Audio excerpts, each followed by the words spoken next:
Os semicondutores são materiais que possuem resistência intermediária entre os condutores e os isolantes. Então nós temos aqui prata, cobre e alumínio como condutores, né? Como isolantes nós temos vidro, borracha, porcelana, enxofre, PET. Então temos aqui o fósforo e o titânio ainda, e os semicondutores nós temos o germânio, o carbono e o silício. São os principais aí, né? Obviamente não são todos. Então nós temos aqui o silício e o germânio, que são os dois semicondutores aí. Lembrando que o átomo de silício tem 0,7 e o germânio 0,3. Todos os dois com 4 elétrons na última camada. A última camada é chamada de camada de valência, né? Então nós temos 4 elétrons na camada de valência. Camada de valência, última camada. Então o semicondutor intrínseco é o semicondutor puro, né? Então, tanto o silício como o germânio, o carbono nós ainda não utilizamos, né?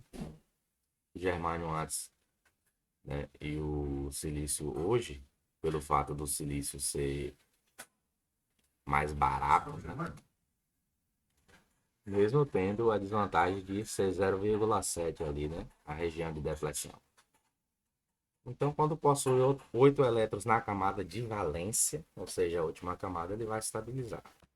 Então, os semicondutores eles vão fazer uma ligação covalente, que é aquela ligação onde vai unir 4 elétrons de um com 4 elétrons de outro, formando uma estrutura cristalina. Nós temos aqui o cristal de silício. Bom, apesar dele ser um semicondutor, quando existe esse cristal de silício aqui, ele passa a ser um isolante. Porque os elétrons ficam tão fortemente ligados, então quando você imaginar uma barra de silício, ela é um isolante, apesar de ser feito com material semicondutor. No entanto, é o seguinte, isso é só uma classe, é claro que ele é um semicondutor, né? Então ele não é tão isolante assim. Eu estou falando que ele é isolante para entender assim que ele é isolante, né? Mas obviamente ele é um semicondutor, ou seja, se você entenda ele assim como quase um isolante, entendeu? Não vai achando que ele conduz assim legal, que não conduz não. Agora os isolantes mesmo, como borracha, aí que não conduz de jeito nenhum, entendeu?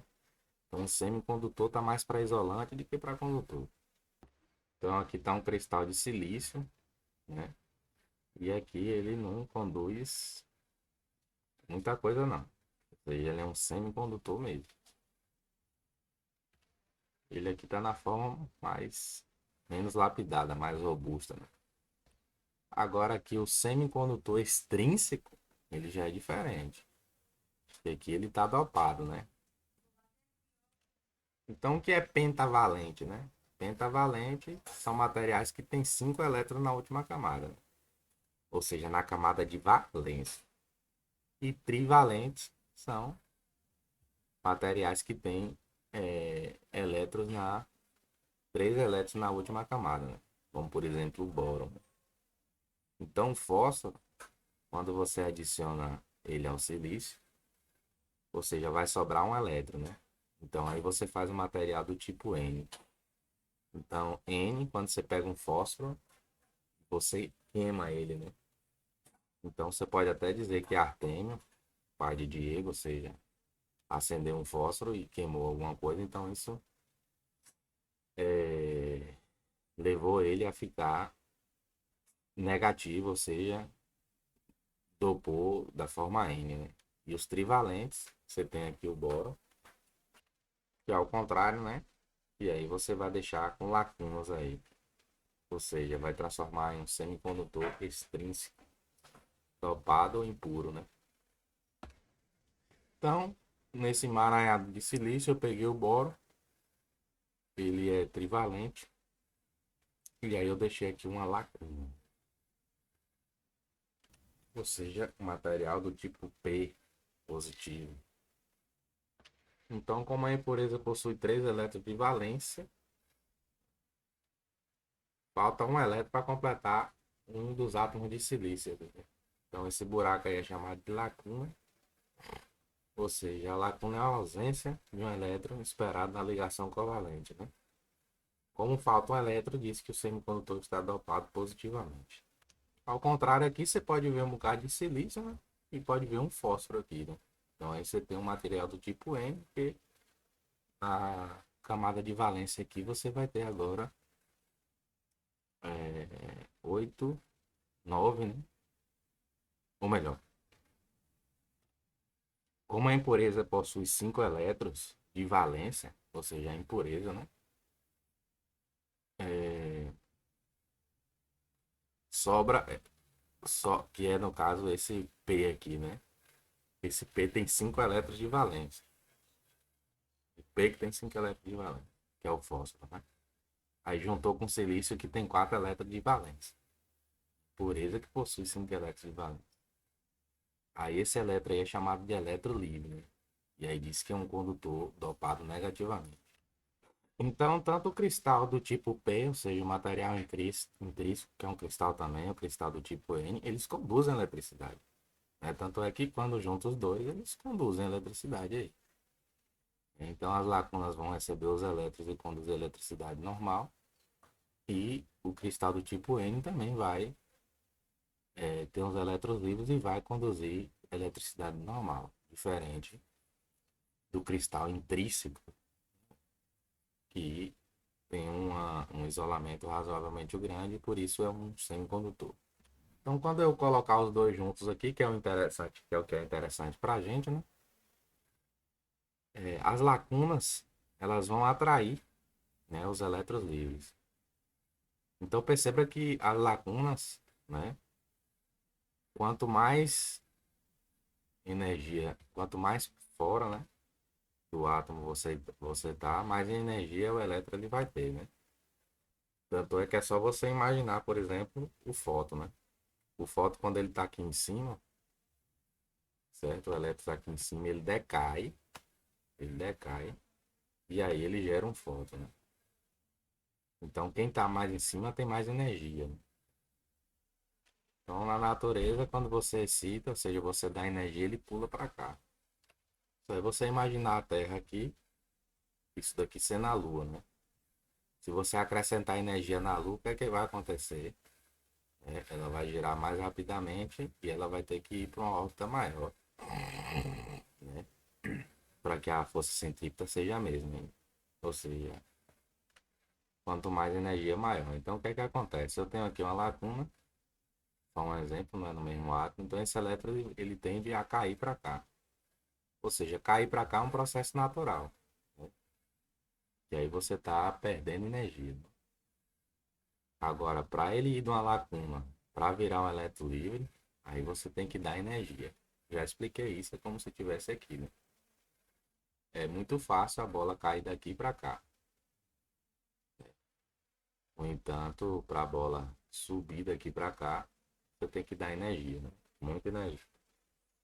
No entanto, as lacunas elas não são cargas positivas, né? Ela atrai porque está num potencial mais baixo, é uma característica aí da natureza. Então, quando esses elétrons livres estão vindo para as lacunas aqui, eles geram uma diferença de potencial, né? Que vai passar a puxar esses elétrons aqui. Se não fosse isso, esses elétrons cairiam totalmente nas lacunas aqui, livremente. Então, isso daí vai criar uma região chamada de região de depressão. Então, esse fenômeno é chamado de recombinação, né? O processo onde o elétron cai aqui, ele vem para cá, ou então ele sai daqui e vem para cá. Que às vezes, se você também dá energia térmica, acontece isso. Qualquer tipo de energia aí, certo? Recombinação, processo do elétron vir para a lacuna ou sair da lacuna. Então, na verdade, aqui só uma correção, né? A recombinação acontece quando o elétron livre ocupa o espaço de uma lacuna, né? E não vice-versa. Ao aproximar de uma junção P de uma junção N, os elétrons e as lacunas mais próximas se recombinam.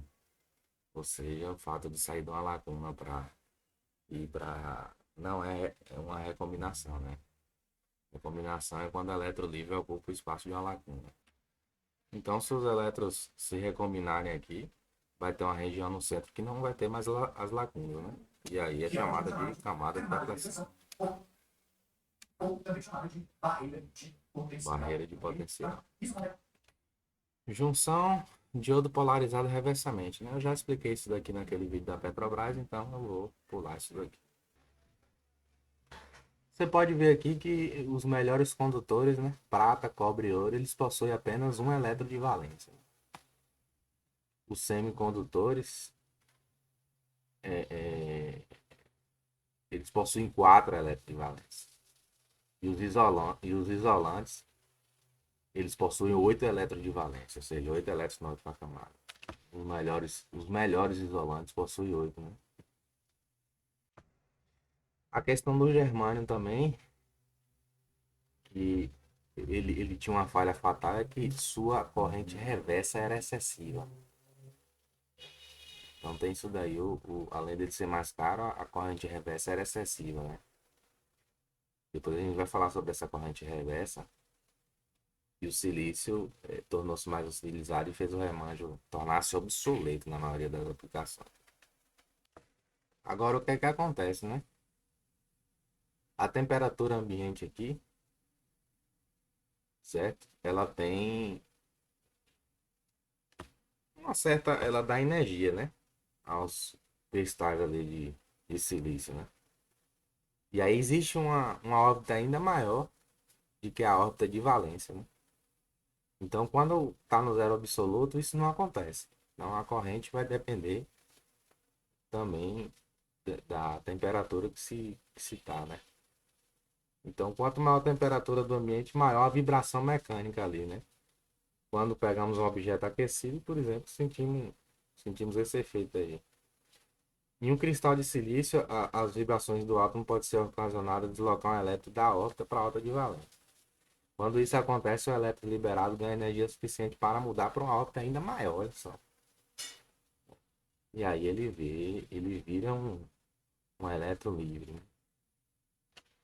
Agora, quando o elétron sai, ele cria, né, um vazio na órbita chamado de lacuna, né? Essa lacuna vai atrair aí e captar um elétron mais próximo, né? A temperatura ambiente, a energia térmica, ela produz só uns elétrons livres aí. Aqui, ó, nessa figura aqui, ó, a gente pode ver aqui uma lacuna, né, sendo liberando um elétron livre. Quando esse elétron cai aqui, chama-se de recombinação. Ou seja, a recombinação é o desaparecimento de um elétron e uma lacuna. Ou seja, então, quando o elétron cai, por isso o próprio nome já diz, né? Recombinação. Tem a questão dos portadores majoritários e minoritários também, né? Então, no material do tipo N, os portadores majoritários são os elétrons, né? E as lacunas, os portadores minoritários. Ao contrário do material do tipo P, as lacunas são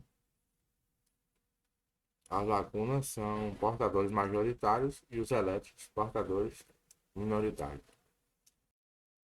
Tem aquela parada lá de nível de energia de KLM, as camadas lá, né? Do diagrama de Pauli. E como eu falei, na órbita mais externa, o elétron tem mais energia. A queda do elétron irradia luz, né? Então é isso que acontece com o LED. E ele é instável, né? Ele sempre quer. Se ele subir para uma órbita, ganhar essa energia, ele sempre quer descer. Então aqui, né? Como existe bilhões de elétrons na primeira órbita, os níveis de energia ligeiramente diferentes formam uma faixa ou banda de energia, né? De modo semelhante aos bilhões de elétrons na segunda órbita, todos com níveis de energia ligeiramente diferente, formam a segunda banda de energia. Então, uma banda de energia. Então, você pode imaginar aqui uma camada cristalina, né? Existe a primeira banda, a segunda banda, até a banda de valência, né? Que é todas as camadas de valência aqui, né? Ou seja, como existe bilhões de elétrons na primeira órbita, os níveis de energia ligeiramente diferentes formam uma banda ou uma faixa de energia também. Então, acima da banda de valência, nós temos a banda de condução, certo? Nós temos a banda de condução. Então, nós temos aqui o núcleo, né? E nós temos a nuvem de elétrons, né? Nessa nuvem de elétrons aqui, por exemplo, no cobre, existe apenas um elétron, né? Mas quando esse elétron desprende dessa última camada, certo? Aí ele vira um elétron livre e ele fica simplesmente transitando, né? Ele fica simplesmente transitando, ele não fica mais preso ao núcleo, girando ao redor do núcleo, entre aspas. Essa aqui é a nossa camada de valência, né? Essa aqui tem dois. A única coisa que faltou falar aqui foi a respeito da ruptura, né? Interessante que tem esse resumo aqui, vale a pena dar uma conferida nele, né? Se quiser. A ruptura é o seguinte: uma tensão reversa muito alta pode produzir um efeito de avalanche ou Zener, né? Portanto, a corrente de ruptura alta destrói o diodo, né? Em geral, os diodos nunca operam na região de ruptura. A única exceção para o diodo, a única exceção é para o diodo Zener, né? E a gente vai falar dele depois. Então, vamos botar aqui para a gente tentar entender isso. Esses elétrons que estão aqui, ó, se eu colocar uma tensão aqui, ó, certo? E só lembrando que aqui eu tenho o P e aqui eu tenho um N, então eu tenho que fazer uma chupeta. Chupeta é o que? Positivo com positivo e negativo com negativo, certo? Então o que é que acontece? A corrente ela vem daqui para cá no sentido convencional. Só que na realidade é ao contrário, né? Na realidade é ao contrário, ela vem aqui do N para o P. Então o P tá cheio de lacuna aqui. Tem alguns elétrons livres e tal. E aí eu faço ao contrário. Eu coloco o menos aqui e coloco o mais aqui. É muito difícil arrancar esses elétrons daqui, da mesma forma que é muito difícil pegar essa bola e jogar ela daqui para cima. Só que se eu chegar aí, sei lá, alguns diodos aí, a corrente reversa é 50, outros 1000, não sei. Eu vi um de 1000 ontem. Aí o que é que acontece? Vamos supor que essa bola tá grudada aqui, né? Tá grudada aqui, então eu coloco uma força, né? Imagina grudada pela corrente, um pino, sei lá, qualquer coisa. Tão grande que chega uma hora que ela quebra. Pá! Quando ela quebrar, esse elétron vai sair de uma vez. Ele saindo de uma vez, ele vai bater em outros elétrons. Ele vai bater em outros elétrons do cristal, não necessariamente na camada de íon. Vai ficar batendo nos elétrons. E os elétrons vão sair das suas bandas inferiores e ir para a banda superior. Certo? Esse elétron que saiu aqui, ele vai bater nesse. Depois vai ter esse, que vai bater em mais dois. E depois assim um efeito avalanche, né? Ou seja, um bate em um e gera mais um. Aí depois esse que bateu também continua com a mesma energia que o potencial tá aqui, bate em outro. E esse que saiu bate em outro. Aí saiu mais dois, né? Aí os que vai saindo, vai batendo em outro. Então esse que saiu aqui primeiro continua batendo em outro, esse batendo em outro, esses dois que saiu batendo em outro e assim destrói o elétrico que a gente o diodo e aqui a gente termina os semicondutores.